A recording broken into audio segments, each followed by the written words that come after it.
dito. Dito ako.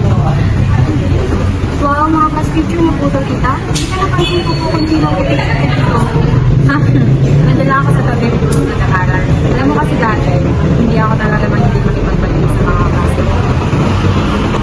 Kahit itong lalaki, bakit sa unang class picture meron siya, pero itong mga last na wala na po. Hindi na kasi siya nagawin ng second year. But you know, this is my first love. Talaga po? Nasaan na po kaya siya ngayon? Hindi ko na alam. Bigla na lang siyang nawala eh. Hayaan mo na, Iha, tara na. Nandiyan na yung parents mo, sinusundo ka na. Bakit kaya hindi ko siya natanggal sa isip ko? Asan na ba talaga siya? Guys.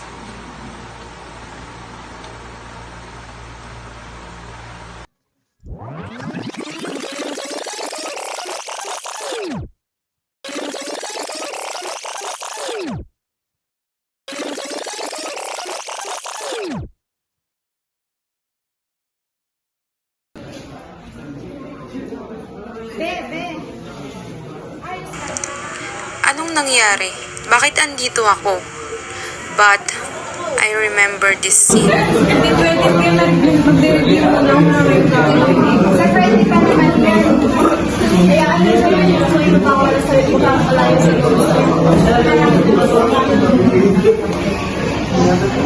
I look at the one of the transferee na nakapag-rank to pa sa klase namin. He is playing and laughing. He is my first love. Bumalik ang pagka-curious ko.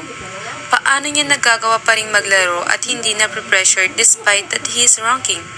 That day, I can't stop thinking of him. At ito din yung araw kung kailan ako unang nagka-interes sa kanya. Ngunit, bakit ako andito ulit?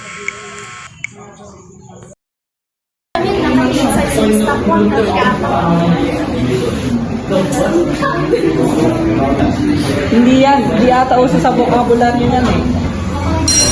Okay, class, I will group you into two pages of class record. I will give you a topic and you will make it a story. And of course, I hope this will be a realization about it.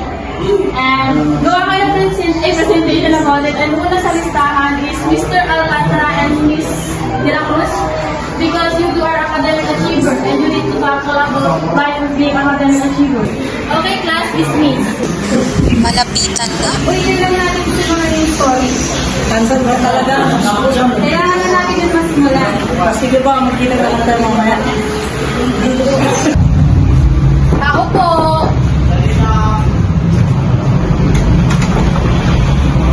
Ikaw ba yung kaklase ni Jamel? Opo. Jamel yung kaklase mo. Pero gumawa na tayo ng story. Mamaya mo na, may pupuntahan pa tayo. Kailangan ba yung mga kaklase namin? Oo, di ka kasi mayaya. Palikas ng mga kaibigan mo. Alright, pagkili na lang natin to. Kaming hindi tatangayin ng hangin ang pag-ibig ko. Lilipat tayo sa kalawakan. Iiwan na natin ang mundo. Magkikipagsayawan sa mga tala. Basta't may ikaw at ako ay sa'yo. Ang pag-ibig ko at ang pag-ibig mo. Ano wala tayong nagawa? Ito part ko. Ginawa ko yung kagabi, dugtungan mo na lang. Ha? Ang bilis naman. Oo, sige, umuwi ka muna. Bibigyan mo muna kasamang parents mo. Lumis na naman bukas, magkita na lang tayo doon. Hindi na naman pumasok sila. Oo nga, nangyari kaya doon.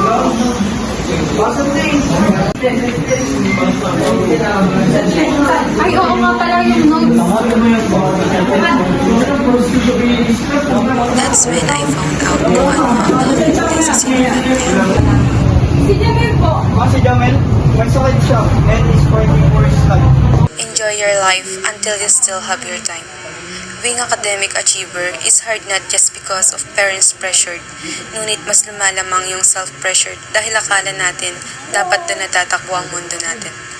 Dapat let's enjoy our student life, our youthness, para pagdating ng panahon, wala tayong pagsisihan dahil mas nakafocus tayo sa isang bagay at hindi na natin naisip na maikli lang ang buhay. Enjoy our life while doing our responsibility.